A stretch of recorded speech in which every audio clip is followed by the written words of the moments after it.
જૂનાગઢમાં આવેલા ભેસાણના છોડવડી ગામ પાસે ગિરનારની ગોદમાં આવેલા જંગલમાં રાધેશ્યામ ગૌશાળાના લાભાર્થે શિવ મહાપુરાણ તેમજ 3 દિવસ શિવ મંદિર પ્રાણ પ્રતિષ્ઠા મહોત્સવનું આયોજન રાધેશ્યામ ગૌશાળા તેમજ સેવાસન આશ્રમ જૂનાગઢ ગિરનારના મહંત ભગવતી ચરણદાસ બાપુ દ્વારા કરવામાં આવ્યું છે।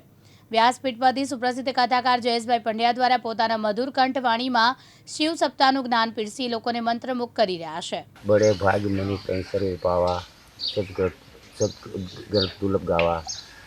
तो सनातन धर्म गिरनार क्षेत्रभूमि शिव पुराण महापुराण आज गुरु कृपा थी थई रह्यु छे।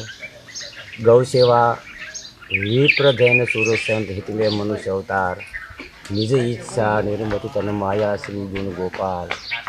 तो विप्र कहता ब्राह्मण, धैन कहता गाय, सूर्य कहता देवता और संत। सेवा समरण भक्ति ये બધું ભાગ્ય હોય તો બની શકે છે। બડે ભાગ તો મનુષ્ય સ્વરૂપ આવા। તો જાજે વિશેષ નથી બોલવાનું। કથા કીર્તન ભજન ભજન અને હરિહર એમાં પરમાત્માનો વાસ છે, એમાં દેખાય છે। કલિકાલ કેવળ નામ આધાર સુમરો સુમરો ઉતરે ભવ પાર। તપ જપ બહુ ઓછું છે પણ કીર્તનમાં વધારે પરમાત્માનો વાસ દેખાય છે। सबका कल्याण हो, सबकी जय हो, विश्व की कल्याण हो, प्राणियों में सद्भावना हो। गौ माता की जय, सतगुरु महाराज की जय। नमः पार्वती। જૂનાગઢ જિલ્લો અને ભેસાણ તાલુકો છે, છોડવડી ગામ છે। એટલે ચૈત્રી નવરાત્રિ નવલા નોરતા ચાલતા હોય અને ભારતીય સંસ્કૃતિમાં આ ધર્મનું ખૂબ જ મહત્ત્વ હોય। એટલે સાદિયાઓ ભગવતીદાસ બાપુ છે અને આ ગૌશાળા છે રાધેશ્યામ ગૌશાળા। તો અહીંયા શિવ મહાપુરાણ એટલે આ 7 દિવસ કથાનું આયોજન કરવામાં આવેલું છે।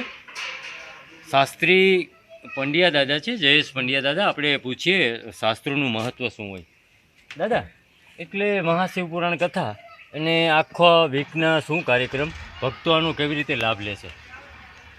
જો તમને કહું તો આ 7 દિવસની અંદર તારીખ 30થી લઈ અને 5 તારીખની લગીનની જો સર્વપ્રથમ જે કથા બતાવવામાં આવી પહેલે જ દિવસે જે શિવનું પ્રાગટ્ય અને ઓમકાર।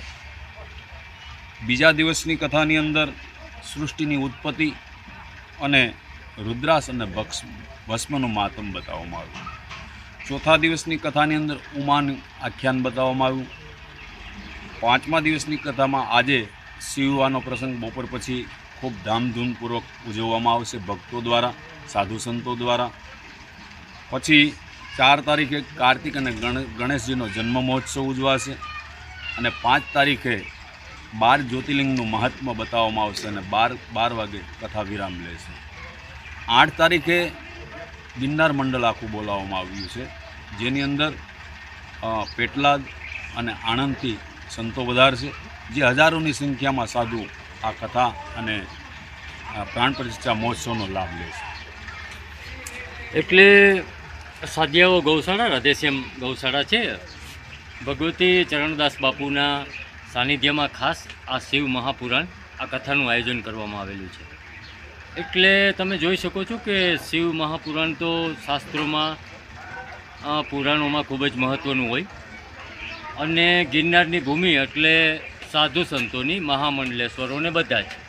એટલે જે 8મો દિવસ ખાસ છે તો હજારોની સંખ્યામાં સાધુ સંતો દ્વારા શિવ પ્રાણ પ્રતિષ્ઠા ખાસ મંદિરમાં કરવામાં આવશે અને 1 સપ્તાહ સુધી સતત શિવ કથા કરવામાં આવશે। અને તમે જોઈ શકો છો કે દાદા પંડ્યા દાદા છે આ કથાનું ખાસ રસપાન કરાવતા હોય અને ભગવતીદાસ બાપુના ખાસ આશીર્વાદ। તો ખાસ આ જે આ કથા 1 વીક ચાલવાની હોય। મહેશ કથિરિયા, દિવ્યાંગ ન્યૂઝ, ભેસાણ। મહેશ કથિરિયા, દિવ્યાંગ ન્યૂઝ, ભેસાણ, જૂનાગઢ।